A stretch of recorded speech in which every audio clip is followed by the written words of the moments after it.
कई बार हम लोगों को बदलने की कोशिश करते हैं, लेकिन इंसान चाहे कितना भी बदल जाए उसका दिल वैसा ही रहता है। यह कहानी है एक गिलहरी की, जिसमें यही बताया गया है। एक समय की बात थी, एक ऋषि मुनि एक घने जंगल में निवास करते थे। उन्होंने अपने तपस्या के बल पर ढेर सारी विद्या प्राप्त कर ली थी।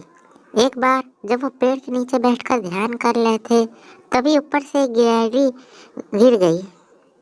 वो गिलहरी बहुत सहमी हुई थी और बहुत घबराई हुई थी, क्योंकि वो एक चील के चंगुल से छूटी हुई थी। ऋषि ने उसे अपने हाथ में लिया और ऋषि को उस पर दया आ गई और ऋषि ने सोचा, क्यों ना इसे कुछ इंसान अपनी बेटी बनाया जाए, क्योंकि उनकी कोई बेटी नहीं थी। वह उस गिलहरी को अपने घर लेकर जाते हैं। मुनि ने मंत्र पढ़ा और उसे अपनी बच्ची बना लिया।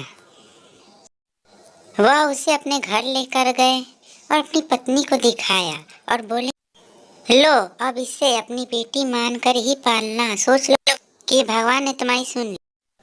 तब से वह मुनि के घर में पलने लगी और उन्होंने उसका नाम गौरी रखा। उन्होंने उसे खूब लाड प्यार से पाला। वह भूल गई कि वह गिलहरी है। उनके पिता ने उसे अच्छे से पढ़ाया लिखाया और वो भूल गई कि गिलहरी। जब वो 16 साल की हुई, तब उसकी माता ने सोचा कि अब इसकी शादी करवा लेनी चाहिए। उसकी माँ उसके पापा से बात करती है और वो बोलते हैं कि तुम चिंता मत करो, इसके लिए मैं बहुत अच्छा वर ढूंढूंगा।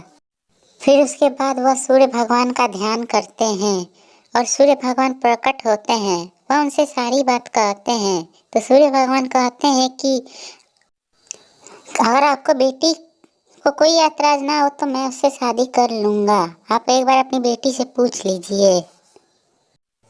फिर उसके बाद ऋषि अपनी बेटी को बुलाते हैं और उससे पूछते हैं, तो उसकी बेटी कहती है कि ये मेरे योग्य नहीं है, ये बहुत गर्म है, मैं इसका तापमान बर्दाश्त नहीं कर पाऊंगी। फिर उसके बाद सूर्य भगवान कहते हैं कि आपको बादल देव से शादी करवा लेनी चाहिए, क्योंकि वो मुझे भी छुपाने का साहस रखता है। फिर उसके बाद ऋषि बादल देव का ध्यान करते हैं और वो प्रकट होते हैं और उससे अपनी बेटी के रिश्ते की बात करते हैं, तो उसकी बेटी उसको भी मना कर लेती है और कहती कि ये बहुत काले हैं और मैं गोरी हूँ, इनका मेरे साथ जोड़ी नहीं जचेगा। फिर बादल देव कहते हैं कि आपको वायु देव से शादी कर लेनी चाहिए, जो मुझे भी इधर से उधर कर लेते हैं। फिर उसके बाद उनके पिता वायुदेव का ध्यान करते हैं और वो प्रकट हो जाते हैं और अपनी बेटी से रिश्ते की बात करते हैं, तो उनकी बेटी उनको भी नकार देती है और कहती है कि ये हमेशा चलते रहते हैं, एक जगह स्थिर ही नहीं रहते हैं, मैं इनके साथ अपना घर कैसे बसा सकती हूँ। फिर वायुदेव कहते हैं कि आपको पर्वत देव से शादी कर लेनी चाहिए, जो मेरा भी रास्ता रोक देते हैं।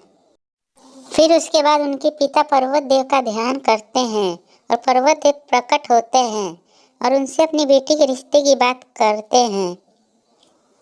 फिर उसके बाद उनकी बेटी उनको भी मना कर लेती है, कहती है कि ये खुद पर्वत है और इनका देह भी पर्वत जैसा होगा। फिर पर्वत देव कहते हैं कि मुझसे भी योगवर चूहा होगा, जो मुझमें भी छेद कर देता है। जैसे ही ये बात बोलते हैं, वैसे ही उनके कान से चूहा निकल आता है। वह चूहे को देखकर मुस्कुराती है और कहती है, पिताजी यही मेरा वर बनना चाहिए, मुझे यह पसंद है, इनकी पूंछ कान सब कुछ कितना प्यारा है पिताजी।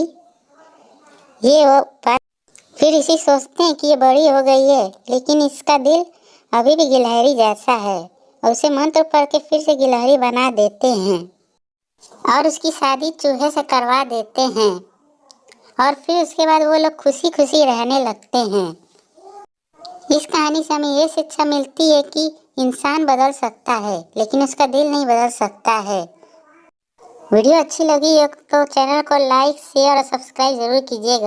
मिलेंगे फिर से और वीडियो में, तब तक के लिए बाय।